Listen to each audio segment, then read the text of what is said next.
Test ক্রিকেটে প্রতিদিন 90 over খেলার নিয়ম, তবে নির্দিষ্ট সময় থাকলে আরও খেলা যেতে পারে। তবে মিরপুরে আয়ারল্যান্ডের বিপক্ষে দ্বিতীয় টেস্টে প্রথম দিনে 90 ওভারের বেশি বল করতে চায়নি আয়ারল্যান্ড, আর নির্দিষ্ট সময়ও ছিল না বেশি ওভার খেলার মতো। ফলে সেঞ্চুরির কাছাকাছি গিয়েও মাইল ফলক ছোঁয়া হলো না মুশফিকুর রহিমের।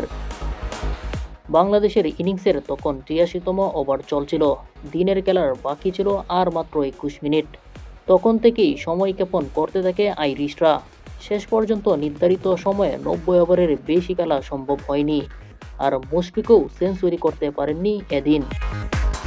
শেরেবাংলা ক্রিকেট স্টেডিয়ামে এদিন প্রথম দিনের খেলা শেষ হওয়ার আগ পর্যন্ত ১৮৭ বলে ৯৯ রানে অপরাজিত রয়েছেন মুশফিকুর রহিম।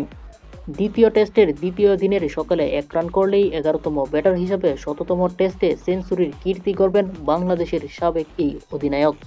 তবে বাংলাদেশের ইচ্ছা ছিল প্রথম দিনের শেষ বিকালেই সেঞ্চুরি নিশ্চিত করার। দিনের খেলা শেষে সংবাদ সম্মেলনে সেই কথাই ব্যক্ত করেছেন মমিনুল হক।